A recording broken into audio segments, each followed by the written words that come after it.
Hello, I'm Brigantia Blackbird of the Blackbird Grimoire. Welcome back to Pagan Tales. Today we are talking about the goddess Danu, who is also called Dana.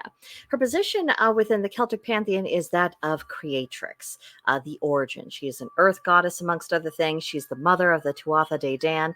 And Tuatha De Dan, as by way of reminder, that literally means the people of the goddess Danu. So when I say the origin, I do mean the origin. She is a goddess of magic, fertility, motherhood, wisdom, the wind, water, rivers, some accounts even fire. There's a lot going on with this goddess. She's extremely complicated, despite the fact that, as per usual, our direct evidence about her is a bit scarce. However, we do know that she is associated with both the Danube River in France and the Don River in Scotland, and both, of course, those are taken from the name Danube. Now, her origins, extremely ancient, likely going back as far as the very roots of Indo-European peoples and their form of spirituality. So you could go all the way back into what is present-day Hinduism, and you could find, I believe she is actually still called Danu in their own pantheon. So obviously our peoples have, and our religions have evolved upon very independent lines, but she does go way back to when there was a common origin. So that is quite significant. She has place names all over Europe that indicate how widespread her veneration was. So while her specific lore has not really survived the ages, the echoes of her legacy still ring loudly and unmistakably. We haven't forgotten her. I'm not sure that we can.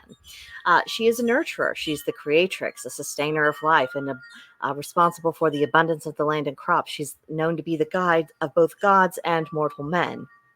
She whispers her wisdom in the wind, which is probably why we haven't forgotten her. She speaks to us still. She is connected to us still, and she has a plethora of methods of making her presence known.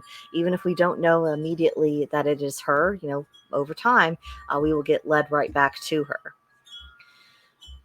So, Queen of the Fae, because of course all the goddesses we are talking about this month hold the title of Queen of the Fae, and her status amongst them is pretty straightforward to discern, because the Tuatha De Dan are said to be the origin of the Fae, or at least particular tribes of them, and as the creatrix of the Tuatha De Dan, she would naturally be in a position of being Queen of the Fae, and if anything, and going along with the customs of ancient Britain, she would be considered probably to be the High Queen of the Fae, because she is the goddess of the gods. She is the queen of the queens. So it's, I suppose in modern terms, that would make her akin to being perhaps an empress. It's more of an empire type status, whereas a queen would be usually confined to a particular kingdom or kingdoms.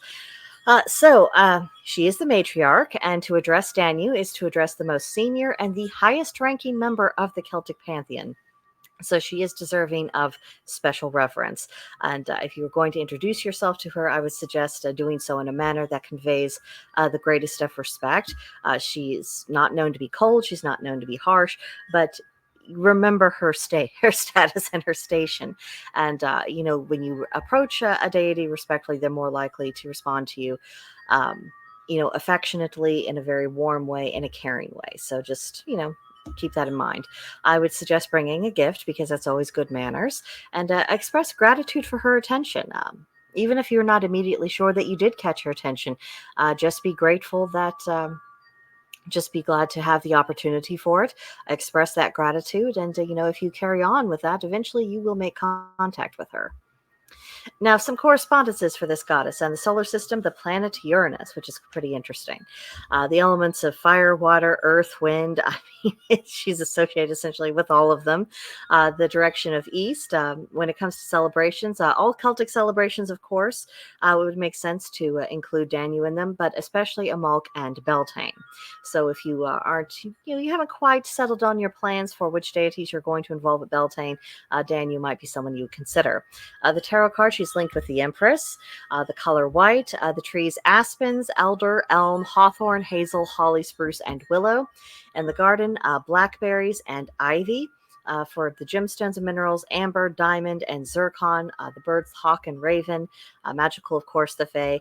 And a little bit more elaboration on her powers. Think abundance, affection, authority, comfort, enlightenment, fertility, grace, illumination, inspiration, knowledge, magic generally, but particularly the magic of the moon, manifestation, nurturing, prosperity, spirituality, well being, and wisdom. So, very multifaceted. Now, for her sacred sites, bodies of water, especially the rivers, if you are in Europe going specifically to the Danube or to the River Don, those would be places where you might have particularly good luck in making contact with her, but also wells, agricultural fields, areas where you have a lot of wind. And speaking of wind, I am recording on a pretty windy day. I do have the window open. I'm hoping the wind isn't interfering with the microphone. If it is, I'm sorry, my bad. Let's see, for offerings for Danu, water, river rocks, white candles, devotional acts related to water and rivers. Particularly, if there's trash to be picked up or things to be tidied, just go ahead and do that, and that would count as an act of devotion for her. So honor Danu and gain wisdom. That's essentially what the thought that I leave you with today. Let me know your thoughts about all this, and if you have had personal experience working with the goddess Danu yourself, I would love to hear about that in the comments, or you could write me an email at brigantiablackbird@protonmail.com and reach me there. But I think that'll do it for right now, and I will see you guys next time. Bye.